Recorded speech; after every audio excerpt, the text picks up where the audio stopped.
in the country, if you had what were called party lines, everybody was, they were all on the same line. So if I wanted to call the person living down the road from me, I didn't have to go through the switchboard. I could just ring their number. Everybody had a code. Our house was two longs and a short. So Nobody really knows how the earliest settlers got their mail, since up into the 1850s, the Chippewa Valley didn't have roads, mail service, or any form of communication with the outside world. However, in the 1850s, the mail route was established by Congress and went from Prairie du Chien to Hudson. The first postmaster was appointed in Clearwater, and the people of Fall Creek had to travel 24 miles on foot or by horse and buggy to get their mail. Mail didn't get delivered to Fall Creek until the stagecoach line in the 1860s that was established in Eau Claire. The coming of the railroad in 1871 brought connections to Fall Creek that the townspeople had never seen before. The telegraph with an office in the depot and regular mail service. There were many different postmasters and post office locations throughout the history of Fall Creek due to various reasons. Telephone service in Fall Creek first started around 1900. At the beginning, people subscribed to certain telephone companies could only talk to other people who had subscribed to that same company. Then they turned to the switchboard. When somebody wanted to call another person, the citizen called the switchboard operator and told them who they wanted to talk to. The operator would then plug that person's cord into the port of the person they said, and then the two people could talk. However, in the country, the lines weren't connected to a central office. When someone wanted to call another person, they had to ring a certain amount of longs and shorts in order to get a hold of them.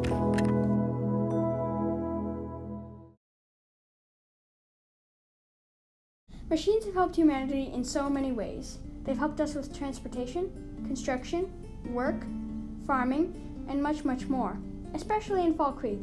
Even though it's a small village, machines have helped the people within it with everyday things. For example, tractors have helped the farming and agriculture industry tons. In 1892, the first gasoline-powered tractor was introduced by John Froelich. They have become more and more common now that they make it easier to produce large amounts of crop at a time. They have reduced long hours in the field, raised income for farmers, helped harvest crops and carry them around the farm, and have reduced fatigue.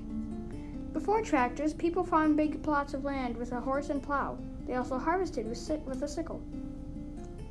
The first car ever owned in the Fall Creek area was owned by Henry Swank in 1908. Cars have reduced traveling hours and made it easier to visit loved ones and go to family reunions. They became more and more convenient as more of the United States was claimed and discovered. They also have made it easier to get to where you want to go without the exceedingly high cost. At first, it wasn't as fast as today. It took a day and a half to go from here to the Flambeau River, which is 104 miles away, even in 1921. Most of this is due to 26 flat tires, but it was much faster nonetheless.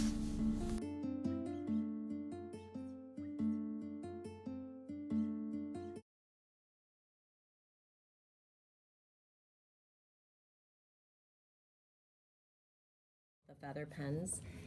So when I started school, we used pencils and not a lot of worksheets. There were some.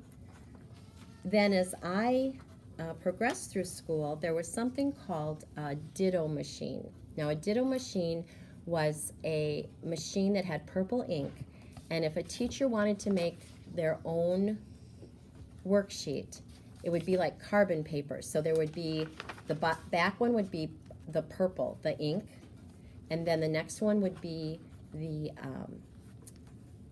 would go over it to protect it so the purple wasn't going all over, and then the top sheet you would write on, and then it would transfer all the way to that purple one. So that's where the ink was, and then you'd have to take the paper to the ditto machine that was round, and you'd put this on the ditto machine. It had the purple, it also had purple ink. You'd go like this a couple times to get the ink to be ready to go through. And many people had purple fingers. My first couple years of teaching, my fingers were always purple because we didn't have the copy machine. We relied on that. And in college, when I was learning to be a teacher, we learned how to use a ditto machine.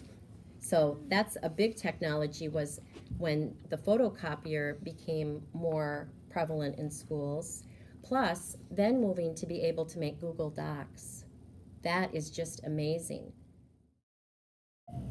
Technology changes quickly at schools as well. For drinking fountains, students and teachers would have to use a hand pump and you would pump water out. After that, they used a bubbler, which was kind of like a fountain, but it was a circle.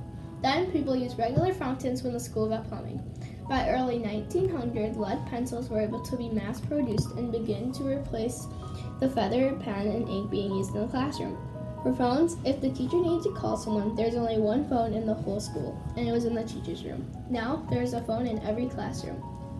To keep the kids' grades, teachers used a big red grade book. Now, we use computers to keep our grade.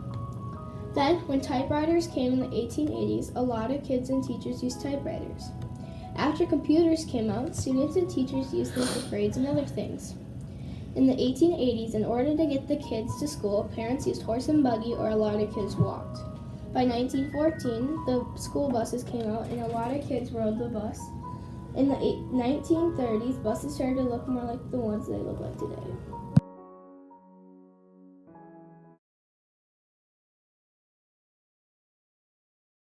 Technology in households has changed a lot over the years. Many people hadn't purchased the new household items right away because they were expensive and were not that popular. Old coal wood stoves were trending in the early 1940s and have looked different then to what the stoves look like now. Those stoves had 2 drawers on the top of the stove that were warming places, so if something had finished cooking before another part of the meal, they could put it in there to stay warm. There was a little drawer on the top that had coals in it, and a big compartment above it that was the actual stove. Refrigerators were amazingly helpful in the 1920s, so people didn't have to put their cold things outside in the winter.